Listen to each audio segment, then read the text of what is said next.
दिल्ली से पूछते हैं, नमस्ते गुरुदेव। महाराज जी, हमको ज़्यादा ज्ञान नहीं है, मगर जो हमारे गुरुजन हमें समझाते हैं हम वैसा ही करते चले जाते हैं, तो क्या हमारे जीवन दुर्गति से बच जाएगा? यदि आपका भी थोड़ा सा विवेक तो लगना चाहिए ना। पूर्वज यदि कोई गलत काम कर रहे हैं तो आप ही कर रहे हैं, तो पूर्वज जहाँ गए हैं वहाँ तुम पहुँच जाओगे। पूर्वजों के द्वारा किए हुए उन कार्यों में तुम्हें दोष नहीं आएगा जिस संबंध में तुम कुछ नहीं जानते हो और तुम्हारे जानने की क्षमता भी नहीं है। जो तुम्हें पूर्वजों से मिला है आप कर रहे हो, तो फिर ऐसी स्थिति में आपका दोष नहीं है। लेकिन आप जान सकते हैं, जानने में आ रहा है, फिर भी वही गलती कर रहे हैं जो पूर्वजों ने की है, तो फिर आपकी सद्गति की संभावना नहीं है। हमेशा किसी में, चाहे बड़ों में हो चाहे छोटों में हो, जब हमें गलती नज़र आ जाए, आज दोपहर के स्वाध्याय में यही चर्चा आई जुगुप्सा नाम की कषाय के ऊपर, कि हमें किसी में दोष दिख जाए तो सबसे पहला संकल्प हमें करना चाहिए कि यह दोष मुझे ठीक नहीं लग रहा है, मैं नियम लेता हूँ, मैं अपनी ज़िंदगी में यह दोष नहीं आने दूंगा। कोई किसी को मान लो गलत गाली दे रहा है, ऐसी गलत, तो फिर नियम कर लो मैं कभी ऐसी गलत गाली नहीं दूंगा। सबसे पहले सम्यक दृष्टि का मूल लक्षण है, दूसरों में गलती देखने की क्षमता तुम्हारी है। तो यदि पहली बात तो है कि ये दुर्लभ है कि किसी को गलती समझ में आ जाए, लेकिन तुम्हारी किस्मत में तुमने इतनी बुद्धि पाई है कि तुम्हें गलतियां दिखने लगी, दोष दिखने लगे, कम से कम तुम समझने लगे कि ये दोष है, तो इस दोष का लाभ लो। दोष देखने की शक्ति साधारण नहीं है, बहुत पुण्य के कर्म के उदय से होती है, बहुत पुण्य कर्म को उदय। लेकिन दोष देखने का मूल लाभ ये है कि मुझ में जो शक्ति है कि इसमें ये दोष है, मैं नियम करता हूँ, यह दोष मैं अपने में आने नहीं दूंगा। यदि ये कर लिया तो फिर हमारा बेड़ा पार है। वो दोष देखने की जो शक्ति है वह तुम्हारी इतनी सफल हो जाएगी कि एक दिन तुम 18 दोषों से रहित हो जाओगे, क्योंकि आपके अंदर ये आकर के सब अपने पे लो।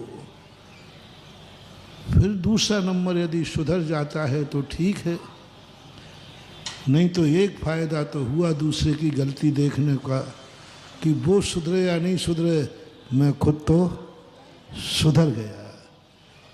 मैं तो खुश यदि उसमें ये गलती नहीं होती तो मैं गलती पकड़ ही नहीं पाता, उसको देखकर मैं सुधर गया। दूसरे को गिरता हुआ देखकर, आचार्य श्री का हाइकू है, दूसरे को गिरता देखकर स्वयं को संभाल लेना ही सबसे बड़ी समझदारी है। एक बार एक व्यक्ति ने प्रश्न किया, बोले महाराज जी आपको कैसे मालूम कि संसार बुरा है? आप तो लोग सब छोटी सी उम्र में 20-22 साल की उम्र में घर छोड़ के आ गए, आपको क्या मालूम है कि परिग्रह में दोष है, इनमें दोष है, ये सब शादी विवाह में दोष है, इन सब में कैसे जाना आपने? तो आचार्य ने कहा कि आप लोगों की शक्ल देख के पता चल गया कि आप लोग सब पा करके कितने सुखी हैं, और तुम जो धर्म की चाह ढूंढ रहे हो इससे ही पता चल रहा है कि तुम्हें संसार में सुख नहीं है। चक्रवर्ती की कहानी पढ़ करके वैराग्य हो गया कि जिसको इतना सब कुछ मिलने के बाद वो उनको छोड़ने के लिए फिर रहा है। या संसार विषय सुख होता, तीर्थंकर क्यों त्यागे, काहे खुश विषादन करते, संयम सो अनुरागे। कितनी बड़ी बात है, यदि होता तो वो क्यों छोड़ते? तो दूसरे को गड्ढे में गिरता देख करके जो आंखें खोलकर रास्ता बदल देता है उसका गड्ढा देखना भी सफल हो जाता है। हम दूसरों के दोष देख करके हम उसको नीचा दिखाते हैं, उसकी उपेक्षा करते हैं, उसकी निंदा करने में उतारू हो जाते हैं, तो वह दोष देखना भी हमारे लिए नीच गोत्र के वंद का कारण है। पूज्यवरों सत्वार सर्वार सिद्धिकार ने लिखा, दोष होने पर भी, नहीं होने पर भी यदि हम उनका उद्घाटन करते हैं तो गुहन अंग तो जाएगा ही, नीच गोत्र का भी वंद होगा। किसी को सुधारना भी है तो आलोचना करके मत सुधारो, एक पहले प्रेम जगाओ, वात्सल्य जगाओ, आत्मीयता, अपना बन के सुधारो। अपना बन के सुधारोगे तो वो स्थितिकरण है, अभी शाम को चर्चा में आया था।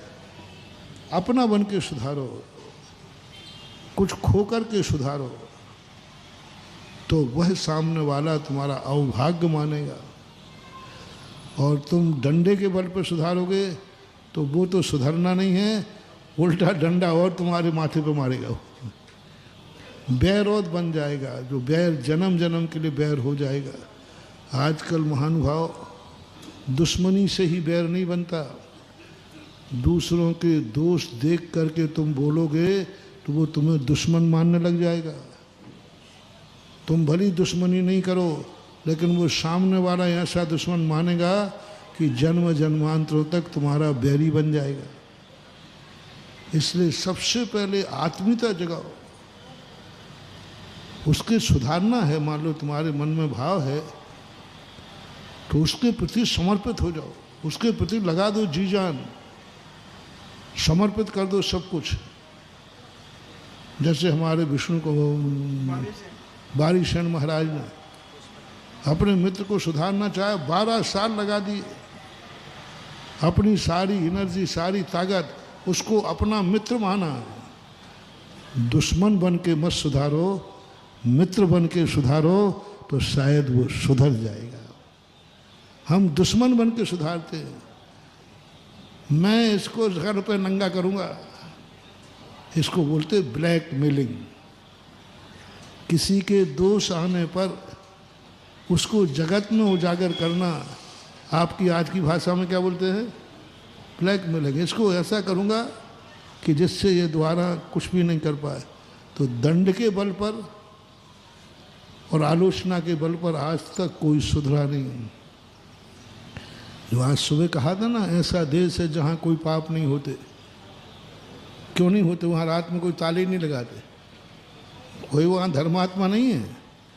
दंड के बल पर, भय के कारण से वो पाप से निवृत्त पा रहे हैं, लेकिन उस भय से वो अंदर से सुधर गए हैं, सो बात नहीं है। अंदर से सुधरने के लिए सबसे पहला तरीका है मित्र बनो उसके साथ उस जैसा बन जाओ, 12 साल लगाओ और मित्र बनाओ, और मित्र बन करके उसको सुधारो तो शायद वो सुधर सकता है। पुचकार करके आत्मीयता के साथ हम किसी को करेंगे तो वो हाथ जोड़कर सुधर जाएगा। और यदि हम आलोचना से या डंडे के बल पर बैर भाव से करेंगे तो वो बैरी बन जाएगा, और बैर बांधना बिल्कुल ही अनुचित है। पता नहीं वो बैरी कब कहाँ कौन से मोड़ पे आकर के बदला लेवे, और ऐसा बदला लेवे कि हमें नमोकार मंत्र पर भी पैर रखवा देवे। नमोकार मंत्र पर पैर रखवा दिया, देखो बैरी ने, ऐसा बैर बन गया, ऐसा मन।